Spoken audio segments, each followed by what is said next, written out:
DDhifi E13P. Okay, this is a very interesting kind of IEM. Now, what's happening with this one is it has a 13mm planar driver that is co-tuned with Moondrop, and the interesting bit here is that this one doesn't have a 4.4 mm or 3.5 mm jack. It has a DSP module, but a good one, CX or CS43198. Okay, E13P has something not exactly going for it. DDhifi memory, the other name is DDhifi memory, you guys can see. Now, the thing that is not going for it is its driver, the nature of the driver, to be precise. What happens with most of the planar based IEMs or even headphones is that they need plenty of power, and we usually associate planar drivers with their hunger for power. They need power to sound good, but what's happening with the E13P is that it is constrained, or you can say limited, to this DSP CS43198, which is a very good DAC chip in its own. They have not mentioned any discrete amplifier, so it's an integrated DAC amp combination that is driving the E13P. Now, the good thing is that, the great thing even I will go on to say, is that this module is able to extract fantastic sound quality out of this planar IEM. Okay, DDhifi memory, it's got superb dynamics. Okay, I compared it with Hide's MK12, and MK12 was properly burned in. It had superb tonality, mid-range tonality, not like it's got excellent treble extension or very good bass control or anything like that. Where the DDhifi E13P has phenomenal dynamics. I will explain how and where that applies, but this one is a more balanced sounding IEM. If we start talking about the sound quality a bit, we will talk about other things too. Now, this is a very well balanced IEM. It's not like it is trying to be bassy, or it is trying to be mid forward, or it is trying to be treble forward. It's a mildly W shaped. The W is not exactly very pronounced, I'll say, but it's a mildly W shaped IEM. Now, another thing that you need to consider is that you are stuck with this cable. This does not have removable cable, which is kind of limiting its longevity maybe. But look at this cable. The kind of protection this cable is getting is superlative, to be precise, and I do not think these cables will fall apart even after 3-4 years. So you are secure for at least 3-4 years, and we are getting a mic here, microphone, to take calls. That's the interesting bit of this IEM. This one is a planar based IEM that is built to be used on the go from a mobile phone. And the good thing is that, the very good thing in fact, is that it does not draw a lot of power out of your mobile phone. So you can expect a battery life of around 10 to 13, 14, 15 hours depending upon the battery capacity of your mobile phone. This one is a Samsung S20 FE that is 4 years old, and comes with a 4500 mAh battery, and I'm able to extract around 10 to 11 hours of battery life out of this with 5G turned on, and using with this one I am getting around 15 sorry, not 15, around 10 hours of battery life. So you guys can, I'll say, imagine where your mobile will be with the battery life, okay, with this DSP based planar IEM. Okay, now let's start talking about the sound quality, which is why I decided to do a re-evaluation. Okay, it has been sidelined because I do not use a lot of DSP based IEMs, but today I took it out. I paid a lot of attention to what it is doing when compared to a few even dynamic driver IEMs. Dynamic driver IEMs are known for their dynamic abilities and their variation, their texture, and that kind of stuff. But it's funny because this half in ear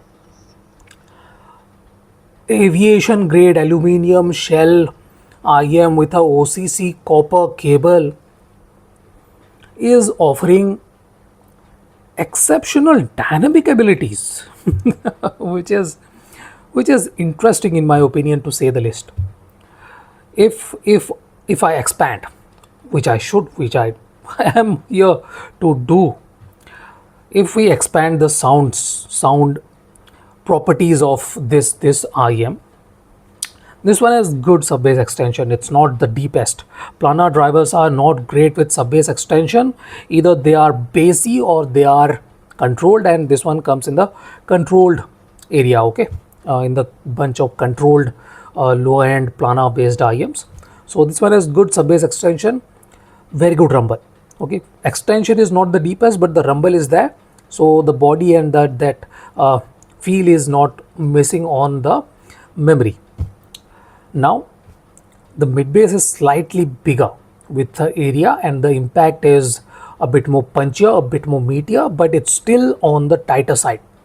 It's not like it is dry or anything like that, but it is tighter, cleaner, offers very good layering, very good technical abilities, very good contrast of back and foreground instruments, and the dynamics is very good. It does not feel monotonous. I at one point felt it might be getting slightly monotonous, but then I changed the tracks with better bass variation, and I was able to feel the dynamic abilities of this one. It can place bass notes at various points with various intensity. Okay, so that is a great thing for a planar based IEM, because sometimes planar based IEMs are a bit monotonous. They do not know how to control their bass body. Since this one has cleaner, faster decay, it is able to do that. It is able to bring that kind of dynamics into the mix. Upper bass is very clean, no issues with that at all, very clean. Now the mid range, it's a W shaped IEM, and even though the dynamic ability is enhanced in the mid range, the Z axis depth, the back and foreground separation is just simply outstanding, and the variation, the emphasis, the change in placements of similar kind of instruments depending upon their placement in the stage is something I had not heard in a planar, even a dynamic driver IEM under $200. Even the Hidis MK12 is unable to do this kind of image placement variation. So the dynamic abilities and the cube placement accuracy of the E13P memory is superlative, as good as some $500 IEMs. So this one is fantastic in that regard. Vocals, okay, even you can say the whole mid range is slightly less taller, so it kind of is not very transparent, but it has the tonality, it has the timbre, it has the accuracy, it has the cohesion, but it's not very warm, not very smooth. It is a bit on the smoother, slightly warmer side, but it still has the control, still has the precision with it. It's not trying to be very analytical or trying to be very warm or anything like that. Not smooth. Okay, not smooth either. Textures are fantastic texture across the spectrum, no doubts about that. Very good vocal texture, very good instrumental clarity. macro dynamics or macro node presentation of this one with the instruments is very good, fantastic even. Micro details might be slightly lacking, but it gets the job done, and I believe it has very good resolution and definition, to say the least. Very good definition and resolution. I like the way it presents the whole mid-range. Even though it is not tall enough, it has the range, it has the variety, it has the variation, it has the depth. And the treble. Treble is where the MK12, even the Ether from Kiwi years were lacking. They were not able to offer the kind of treble quality, treble clarity I expect from IEMs these days, because IEMs priced as low as $100 are offering fantastic treble. Look at the Sivga Q UTG, hideous MS2 Pro. That treble clarity and definition is just on a different level. Planars, though, at times are a hit and miss, but E13P offers excellent treble extension, and the rendering is very clean. Layering, separation, and that kind of stuff this IEM is offering is on a different level. Very good.